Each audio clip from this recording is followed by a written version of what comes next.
So 100% levy funding is fair and efficient if costs are borne in proportion to benefits. But that might not hold if we have levies and research applying to different points in the marketing chain. They can break down. If we have a different kind of technical change and it's not a small country case, or if we have other market distortions. Then we have horizontal dimensions of equity. Costs of production, costs of the levy are borne by producers simply according to how much they produce. And it doesn't depend on whether they adopt the technology and benefit. And if adoption affects the price, they're harmed not only by the collection of the levy, but by the consequences of spending the money. There are intergenerational equity issues. We collect the money today. Research takes a long time. The work that Phil Party and I have done with others suggests it takes a lot longer than most people think. So we're talking 20, 30, 50 years. Most farmers will be dead before the levy they've paid has taken full effect. And they might be aware of that. And it might affect their enthusiasm for paying for it. And so you can get these mismatches in terms of the distribution of benefits and costs if you have narrowly defined beneficiaries, a small group, or you have widely defined beneficiaries where benefits accrue outside the industry. In either of those cases, you can have a mismatch. What are the consequences of horizontal or vertical inequity? It's not just unfairness. It leads to inefficiency. And so we get outcomes such as underfunding overall. We get distortions in the mix. We get an administration of an organisation like the GRDC will say, oh, we've got to look after everybody. We're going to, I know you wouldn't do that here, but somebody else in your job might. I've talked to the California Table Grape Commission, who has a similar job. They say we're going to promote red and green grapes in every market to make everybody happy, regardless of whether it's equally good to do that. And there's a risk, at least, that in some organisations you'd be making a trade-off of equity for efficiency in order to achieve a political purpose in the organisation.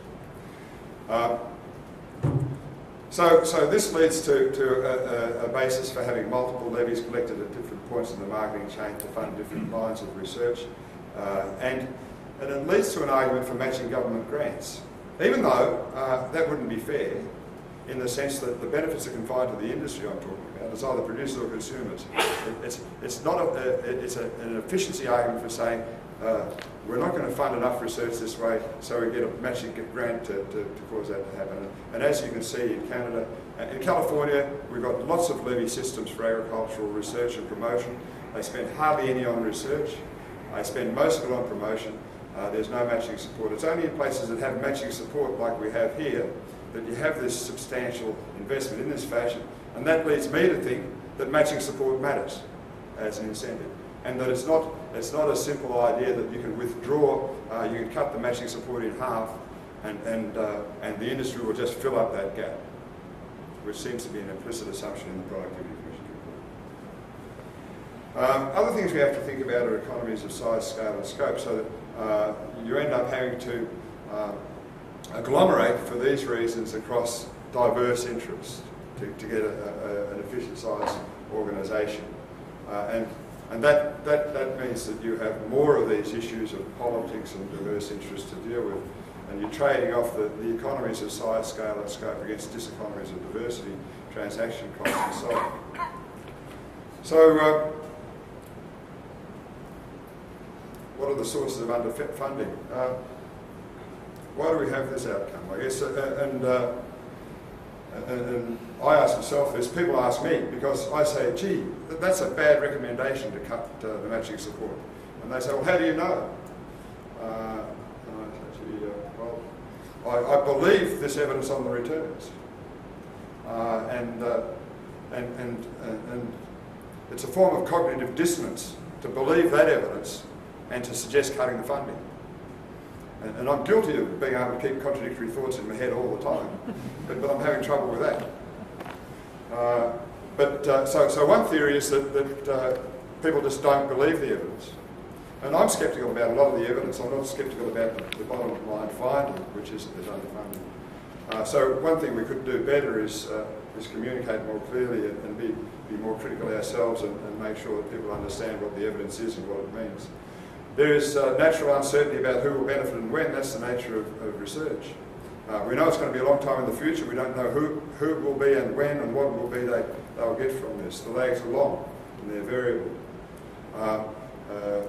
For farmers today to be willing to fund research that's going to benefit farmers in 30 years' time, they either have to care about strangers in a way that most of us don't, or they have to think that somehow it's going to be capitalised into the land and their kids will get it. There's a literature emerging in economics, behavioural economics, that deals with things that are difficult for normal economists like me, dealing with where people do things that seem strange. Why do people get fat if they don't like to be fat? We ask about that, talking about intertemporal inconsistency of choices. It turns out that where that literature applies, it applies well to some of the work in that area, applies well to things that are risky and far in the future. That's the kind of context where normal economic model predictions are found to break down. So there may be behavioural economics explanation for why we have this mismatch between the evidence and the policy choices. But there is diversity among farmers and other constituents in terms of what they will get and what they think they're going to get. And that may matter in a context in which we have collective choice, like an idea said. So Murray Fulton is one of my smart friends from Saskatchewan, several of them. And Murray, for the last couple of years, Murray and I have been trying to write a paper about this idea. And Murray does the kind of models you use for this, and I don't do them very much, so I give Murray credit for anything that's good about this. And I apologise to Murray for explaining it badly. But the idea is that when you have these collective choice frameworks, if we had a uniform distribution, or if we had a symmetric distribution of possibilities. So on a horizontal axis, these diverse farmers, they have different preferences for the levy rate. They don't all agree. And politically we're going to choose. This reminds me of my department, actually, or California. A place that thinks collectively and does badly. So one rule is the median voter rule. If we say we want 50% support, then if we've arranged people in a line from wanting 0 to wanting the maximum, we go halfway along and we stop. That's where we get to. We won't go beyond that. We'll go to 50%. If it's an asymmetric distribution, then the mean and the median are different. So the median would be good. That's kind of the optimum, it turns out, under some other assumptions. But if it's an asymmetric distribution of preferences, that's sufficient for the median voter rule to give the wrong answer.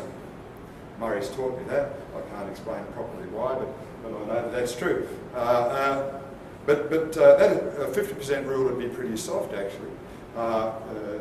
In California, you need a 2/3 majority to change the rules that would generate enough tax to pay for the school system. So we're not doing that. I suspect in these collective action organisations in agriculture, having 49% of the constituents unhappy wouldn't be good enough. I know the ones that operate in California, they strive to get a much bigger majority than that happy. If you want to have an 80% supermajority rule, you're going to set the levy rate much lower. So one of the problems we have is in this institution where you govern by plebiscite, your majority rule, implicit or explicit, is going to determine how far you go towards the social optimum. That's the paper that Murray and I are going to try to write, but I think it's a significant part of the story. When you have these very long lags and the uncertainty, you have a big distribution of preferences, and you have the desire to keep most people happy, you're going to end up towards the low end of the spectrum. Farmers are always unhappy. I've met many happy farmers, especially in Canada this year. So I think what we have here is the problem is we had a market failure. Karen kind of addressed that by setting up an institution that went a long way towards correcting the institutional the market failure, but didn't go all the way. And we have an institutional failure where we say we set this up, but it's a beautiful model, except who gets to choose the levy? And whoever's choosing is choosing ill. They should be setting it higher, according to me. And so what can we do? One alternative is suggested by another smart friend of mine from Canada, Richard Gray, who says that maybe this won't matter for much longer. We've got endpoint royalties. So just set up intellectual property rights arrangements. Seed companies will spend the money. They'll get the benefits. Farmers won't see the benefits. What's happening to seed prices? Seed prices are worth a lot more than levies. So you pay for it that way. That's one solution. An alternative is to change the rules. Instead of relying on some kind of voluntary choice of what the levy rate should be, the government could choose. The government could just say, sorry guys, we're choosing to set the levy at a place where we know is in the national interest. Even if you don't like it, you're going to be better off at the end. Thanks very much.